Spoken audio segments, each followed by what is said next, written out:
Halo sahabat semua, inilah pesan singkat menjelang Natal 2021 di H-50.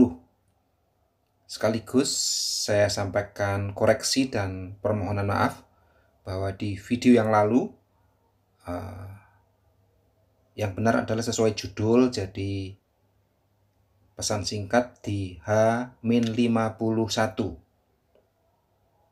Nah, pesan singkat kali ini saya akan membacakan pengalaman Petrus dari Kisah Para Rasul pasal 10 ayat 1 sampai 16 saja saya akan bacakan.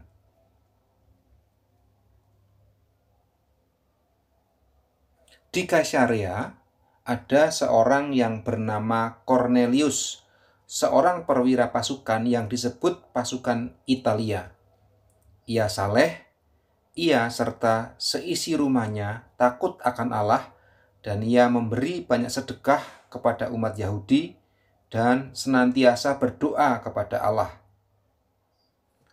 Dalam suatu penglihatan, kira-kira jam 3 petang, jelas tampak kepadanya seorang malaikat Allah masuk ke rumahnya dan berkata kepadanya, "Cornelius." Ia menatap malaikat itu dan dengan takut ia berkata, "Ada apa, Tuhan?"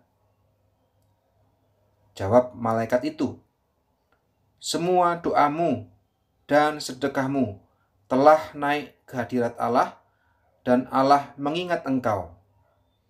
Dan sekarang suruhlah beberapa orang ke Yope untuk menjemput seorang yang bernama Simon dan yang disebut Petrus. Ia menumpang di rumah seorang penyamak kulit yang bernama Simon, yang tinggal di tepi laut." Setelah malaikat yang berbicara kepadanya itu meninggalkan dia, dipanggilnya dua orang hambanya beserta seorang prajurit yang saleh dari orang-orang yang selalu bersama-sama dengan dia. Dan sesudah ia menjelaskan segala sesuatu kepada mereka, ia menyuruh mereka ke Yope. Keesokan harinya, ketika ketiga orang itu berada dalam perjalanan dan sudah dekat kota Yope, kira-kira pukul 12 tengah hari, naiklah Petrus ke atas rumah untuk berdoa. Ia merasa lapar dan ingin makan, tetapi sementara makanan disediakan, tiba-tiba rohnya diliputi kuasa ilahi. Tampak olehnya langit terbuka, dan turunlah suatu benda berbentuk kain lebar yang bergantung pada keempat sudutnya yang diturunkan ke tanah. Di dalamnya terdapat pelbagai jenis binatang berkaki empat, binatang menjalar, dan burung.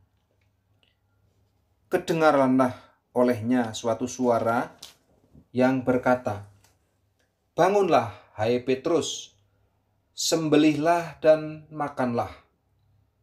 Tetapi Petrus menjawab, "Tidak Tuhan, tidak, sebab aku belum pernah makan sesuatu yang haram dan yang tidak tahir." Kedengaran pula untuk kedua kalinya suara yang berkata kepadanya, "Apa yang dinyatakan halal oleh Allah, tidak boleh engkau nyatakan haram." Hal ini terjadi sampai 3 kali, dan segera sesudah itu terangkatlah benda itu ke langit. Jadi kalau kita simak dengan cermat, sahabat semua, ini adalah merupakan penjelasan dari apa yang beberapa tahun sebelumnya ketika Yesus masih hidup di dunia bersama-sama dengan murid-muridnya.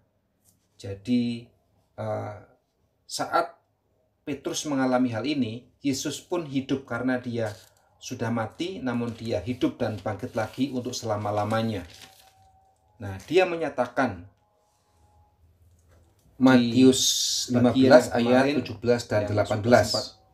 Dikutip, "Tidak tahukah kamu bahwa segala sesuatu yang masuk ke dalam mulut turun ke dalam perut lalu dibuang di jamban? Tetapi apa yang keluar dari mulut berasal dari hati, dan itulah yang menajiskan orang." Jadi perihal makanan dan minuman, jikalau itu merusak kita, jikalau itu membuat kita mungkin muntah dan segala macam, itulah yang najis dan haram. Tetapi jikalau makanan itu tidak berakibat apa-apa buat kita, maka tidak ada makanan apapun yang bisa disebut haram atau najis menurut penjelasan pengalaman dari Petrus dan juga apa yang dikatakan di dalam Matius yang mengutip perkataan Tuhan Yesus. Jadi begitulah pemahaman atau pengertian makanan menurut pengajaran kekristenan. Demikian pesan singkat kali ini. God bless you.